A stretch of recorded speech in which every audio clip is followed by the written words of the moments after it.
Hello and welcome to another video about my most excellent Maserati here. In this video I'm going to be doing what I think is one of the most beneficial modifications that you can do to this car.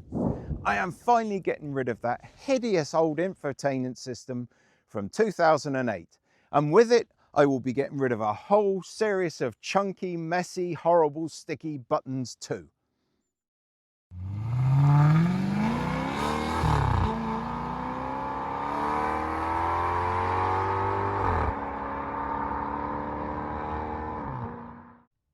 Now, full disclosure at the very start, DryMat have supplied me this head unit free of charge for me to do this install and review on. And this is something I'm really looking forward to doing too. This car is a timeless design, but something that is very much not timeless about it is that old infotainment system. They're also reaching an age where the hard disks are starting to fail, and mine works okay, but it's only a matter of time before mine eventually breaks too. Another thing I'm really looking forward to is having access to CarPlay on this car. There's something eminently cool about being able to jump in the car and having a modern navigation system appear on the screen and all that access to your own music. Now I'm going to be installing the 9-inch screen and AC panel. You can source these from the drymat.store website. All the prices on there include free international shipping. So this is the original entertainment system from 2008, and basically it was a bit old and manky back then. Now, of course, it really looks dated because this screen here is not a touch screen, so you find yourself jabbing it sometimes and expecting something to happen, and of course it doesn't. The bottom section here is really complicated to use, and as you can see, it is just disgusting. It's covered in fluff and God knows what, because it's all gone sticky. And this is some of the sticky buttons that can't be easily fixed. So yeah, this whole system is really letting down the interior of this car. The other thing is, of course, it turns on with this really nice sort of Maserati logo, which of course we're used to nowadays, but in 2008 was probably quite something quite cool and amazing. Mine seems to be taking a little bit of time to load up. Mine actually works really well normally, but sometimes they start to hang up on this screen and then they'll go wrong. Yes, I listen to Radio 4. When you're young, you listen to Radio 1, then as you get a bit older, you go to Radio 2, and then when you start becoming, you know, old and boring and God knows what, you end up on Radio 4. I do turn off at the Archers though, that's where I draw the line. I hate modern music, so I can't listen to Radio 1 anymore. I mean, it's just rap and I won't get onto that subject. Yeah, so basically, you know, there's nothing particularly wrong with it, but it is very dated. I can't remember how to use it, but the GPS is just a very old sort of system.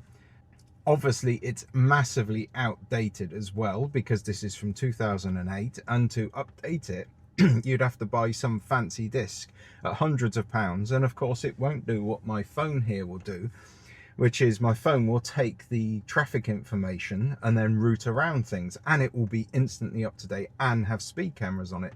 So I would never use this navigation system anymore, because quite frankly the phone is just a million times better. Maybe not a million times better, but several times of magnitude better, let's put it that way. Right, so to get this thing out, I'll just turn it all off. What I'm going to have to do is I'm going to have to take off this surround here, and if I remember correctly from doing the wonderful keyless entry system a couple of weeks ago, it just pulls off gently, obviously. Don't force it off. Do not want to break this. But essentially you take this off, you've got your bolts all along here, and you've got underneath this little thing here, you just yank this out. There's two bolts down here, and then this panel will lift out, which is really quite simple to do. So that's going to be nice, because I can get this panel out and then go and install the new system all inside the house and get it really good. So there's a whole plethora of screws to get out to remove this dashboard. The green ones are Torx T15, the orange ones are countersink, just two of those, and then the rest are 4mm hex head. Right, I thought the kit actually came with the pins to remove the CD unit here, but I'm not sure if I've lost them and messed up a little bit. But anyhow, I've got a solution in that I found some split pins in the garage, and I'll put the sizes up that I used. But basically, you just need a piece of rod that will slide in these little holes, these 4 holes here, and pull these out on this unit. And then what you do is you sort of, you know, push them outwards and then sort of jiggle the unit, and it will come out like this. And then you'll get stuck with all the wires behind here. So this plug here, you sort of, there's a little thing just here, and you sort of pinch that, and then that pulls up round like that and brings this whole chunk of plugs out. All these little plugs here, they've got little push clips here. There's a whole plethora of them down here. So I think this nicely highlights just how manky the stickiness can get. You clean it all up and this looks really nice, but you can see it becomes a magnet there for dust and hairs. Just it's really foul, isn't it? So this is a problem I seem to be having. All of my dashboard is stuck like this. It's not glue, it's stickiness. And the problem is, if you pull on it, it just, which I've done in a couple of places, it just damages the blimmin' covering. So yeah, you've got to be careful. But now you know, you won't do the same mess ups as I have. And that's the bit that I want to repair later on anyhow. It was all peeling off, so hopefully I can glue it back. Right, so here it is. It's all out. This, believe it or not, is a Peugeot Citroën clip. Yes, I am not kidding. There's Peugeot Citroën bits in here.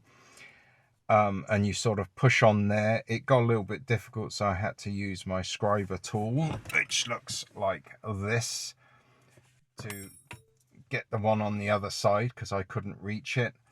This one down here is like this and pushes like this. So they all have their individual ways of doing these clips, which is really quite frustrating. Why can't they just standardize this stuff?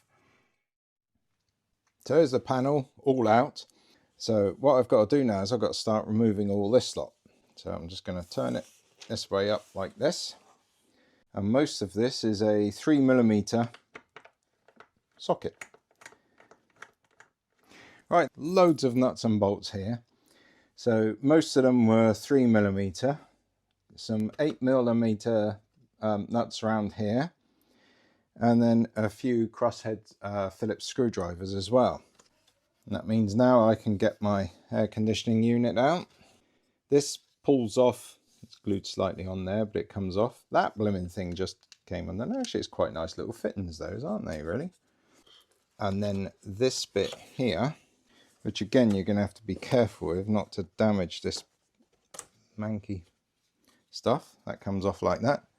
And then it's all this lot has to come out. So again, I want to be very careful with this because everything seems to have glued itself.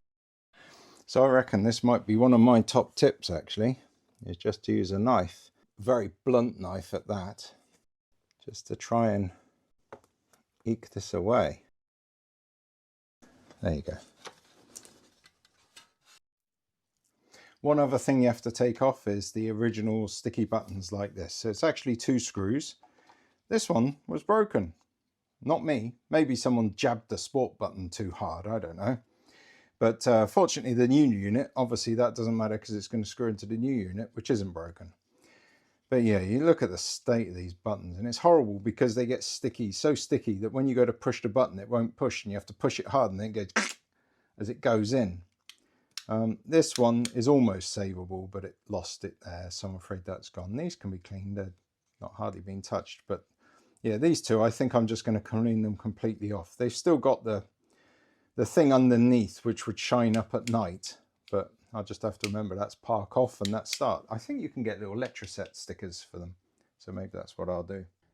I did also hear that you could take the little chrome surrounds on the original panel and actually drill out these holes a little bit and then stick those in, but I'm not quite sure. I might investigate that later. Right, so this is the nice big box that you're going to get. I'm not even going to try and pretend that I've been patient and waited to unwrap this in front of a video. Because quite frankly, when it came, I was like a little kid at Christmas, and I rushed out and I opened it all up, and it's been sat there waiting for me for the last couple of days while I was at work, and I've been like, I want to get to it. Yeah, but I had a good look at it already as soon as it arrived. So this is this really quite lovely touchscreen, much larger than the original one, obviously, and with the sittings down there. And of course, it's a lot less bulky and lighter than the old units because you haven't got that big CD player stuck out the back there. So that looks really, really nice. You've got some instructions which look useful. You've got this really nice AC unit panel, which just looks really a lot nicer than the old unit. It really does. And then you've got all these cables, and yes, there is a big pile of cables here to look through, reverse cameras and all this sort of stuff. That obviously plugs into the back of the car, the back where the stereo unit would have gone into. You've got a GPS antenna, 4G antenna. You can, with this system, also put in a SIM card, so you could actually have the car have its own SIM card that goes in there. Got a CAN bus decoder here, and these mean that you don't have to take your old stereo system and stick it in the boot like you used to have to do, because what this does is this basically decodes the CAN bus and means that you won't get any error signals through your body control interface computer when you take out your original units. See there's quite a lot of cables here, and it's a little bit intimidating at the moment to look at it. But as with the keyless entry system, you know, these plugs can only go in one place, and it's all fairly straightforward. The instructions help as well. And of course, you have tons of YouTube videos to watch to help you guide you through all of this. And just look at what that looks like compared to the old manky unit. A quick little reminder at this point, before you go taking that stereo system out, do make sure that you have actually got your CD out of there. Otherwise, you'll have to do what I did and take the unit apart to try and rescue your favourite ABBA CD from the stereo there. Yeah, it's not the easiest thing to do, but it can be done. So a quick look at what this is all going to look like. That's going to drop in there. Carefully look at that in a second. And then this one drops in here like this, and you can see that's just going to look so much nicer. It's all blacked out as well, so you're going to have the nice silver stripe up here, but then all this in blackness. So having a look at this, I've realized that it's these two corners here are just holding it off because they touch here and here. So I'm just going to get a little saw and just very gently cut those two corners off there, and then that should slot in nice. Another thing that perhaps needs to be remembered is these plugs down here are around about here. So I think you have to do all the plugging in of this section either before you stick it in, or, and what I might do is I might cut a little section out of here, but then again it might weaken the dash. Oh, and the dash has got this little thing here that goes in, so perhaps I won't do that. Now a voice from the future, perhaps I will do that, but more of that later. So using my little guide here, this one here is number 2.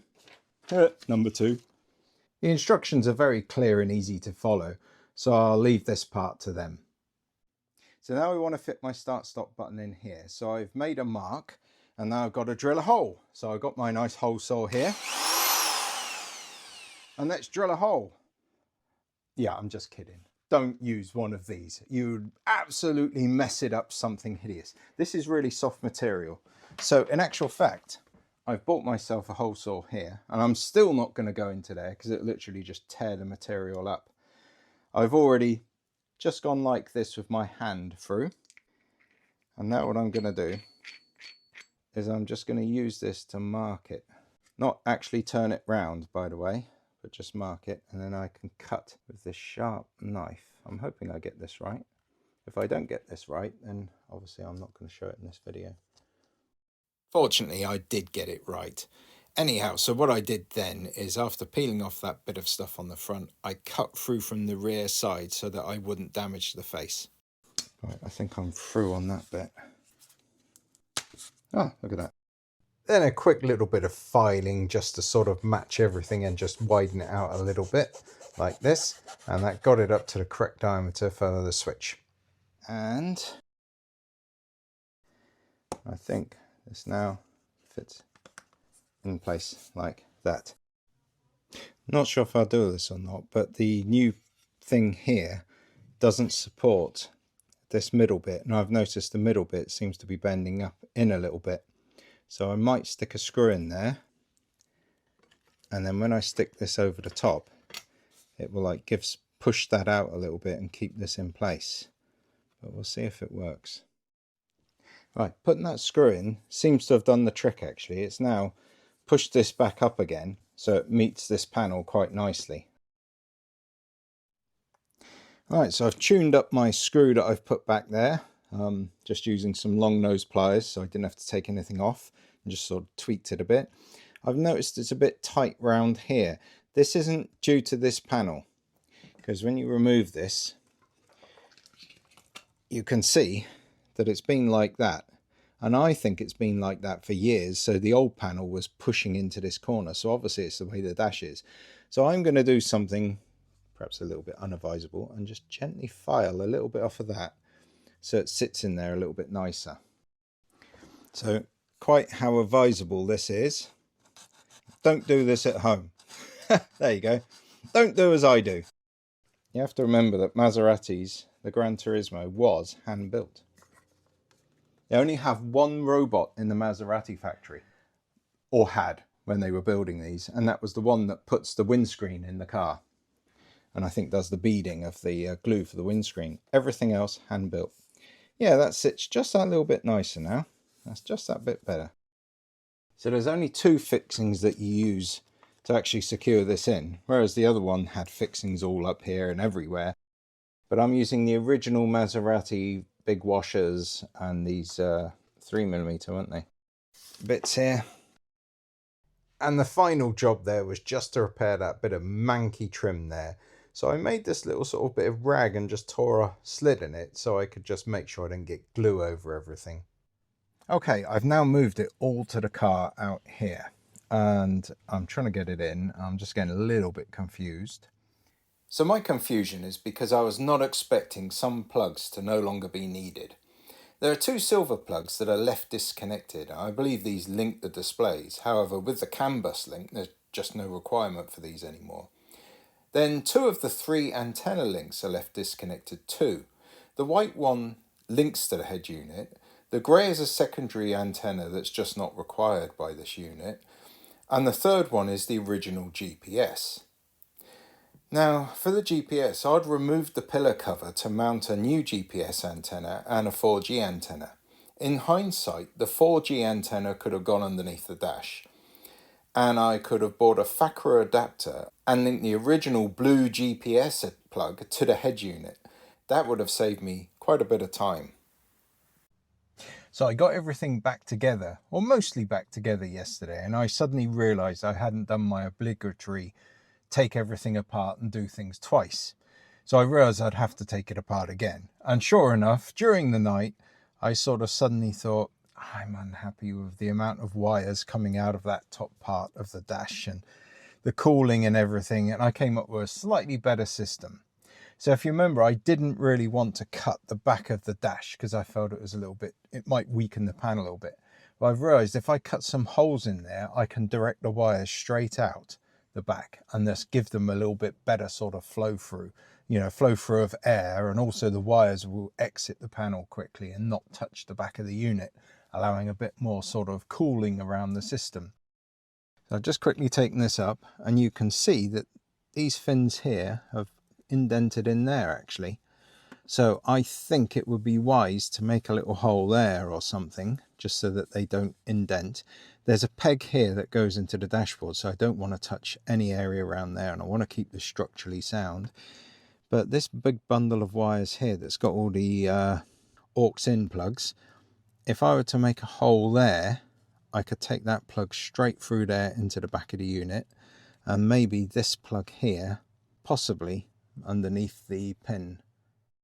Now, this is not the most ideal place to actually do this work, but it's actually really easy to work with this dashboard material. I just used the drill to make nice round holes, and then a very sharp knife to cut the slots out and complete the holes like this. This is the view now behind there, and I think that just looks a lot better. So now there's some holes down the bottom that allow the air to come up through that sort of almost like tray area. All of the heatsink is exposed and open to the air current. So yeah, I'm a lot happier with that. That feels a lot better installation and nothing's tight or pushed. Right, I'm afraid I got a little bit lazy here because I managed to not have to take out the center console at all, and now I'm trying to get it back in, and for some reason it won't go in around these two bits. So I got a standard sharp knife like this, and I just cut a little bit there and there because I really can't be bothered to try and take out this center console now. And just to show how easy it is now that I've done that, it just literally slots straight in like that. So everything's now back in place. Not bolted up. I want to make sure everything works okay first. I've got the 4G little card coming out in the glove box just in case I wanted to use that in the future. It's there, it could be used. Obviously I can personal hotspot straight off my phone, so I've kind of got my internet link as you know, as much as I need it.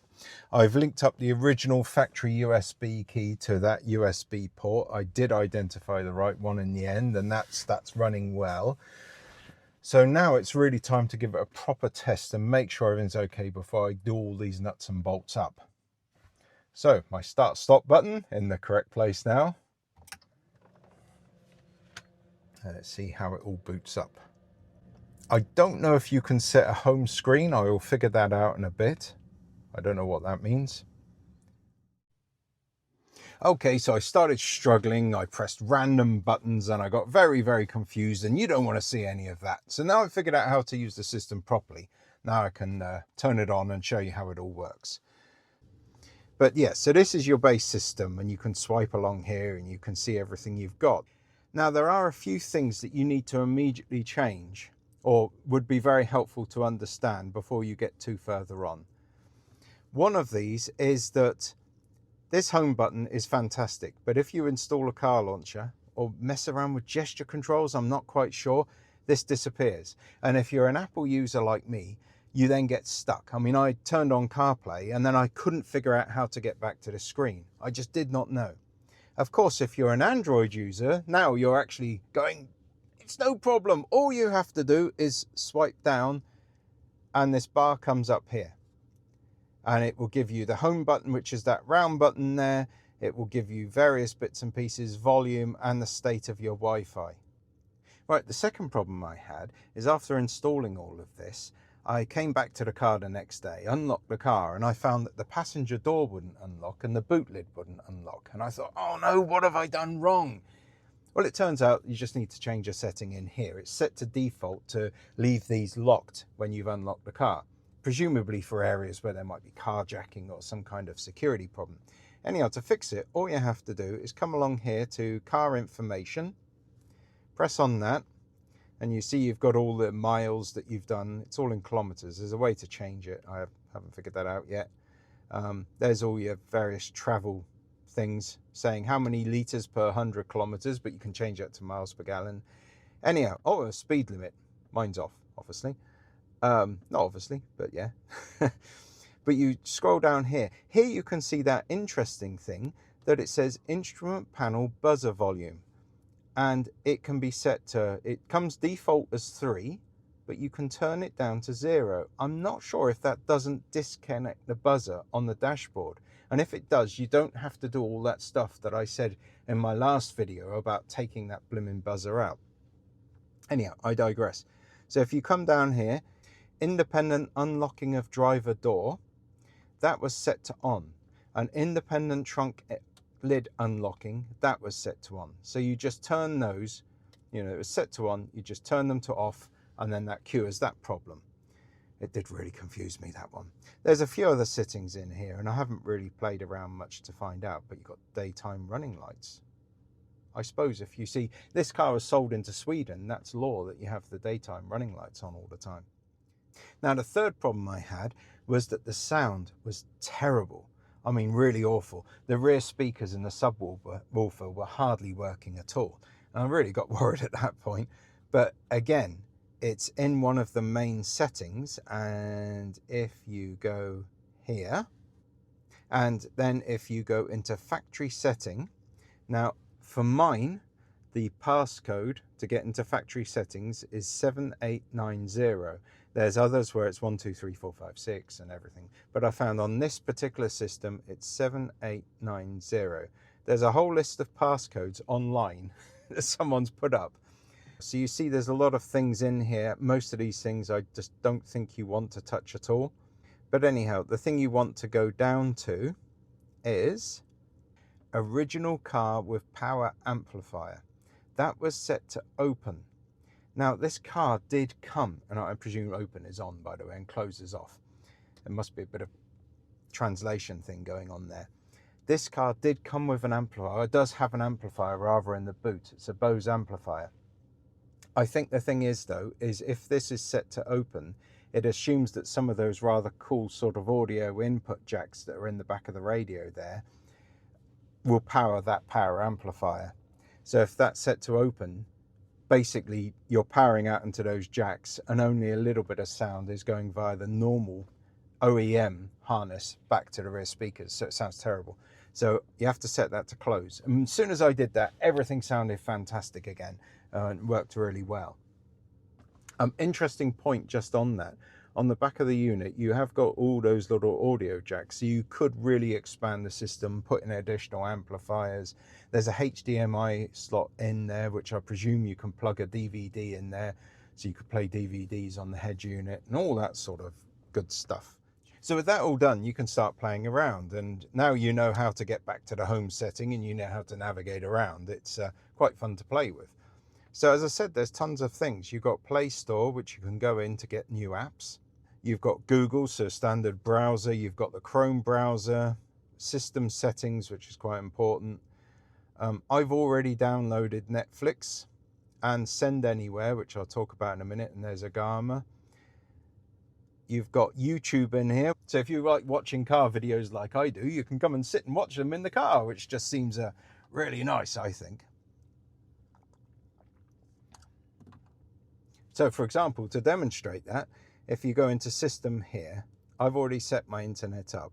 But yeah, so you just obviously pick your Wi-Fi settings and put in the Wi-Fi and, you know, the Wi-Fi passcodes and that. Like, I won't reveal to the world my Wi-Fi passcode now.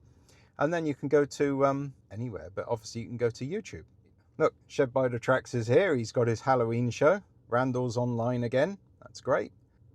So for example, go on YouTube and look, you can watch Dad Cars. Oh my God, he's in his shorts again. Oh, Ben, how do I get this off? I don't get off my screen. Oh, and yeah, as I've said, I've put Netflix on there, which is just, I can watch a film in the car.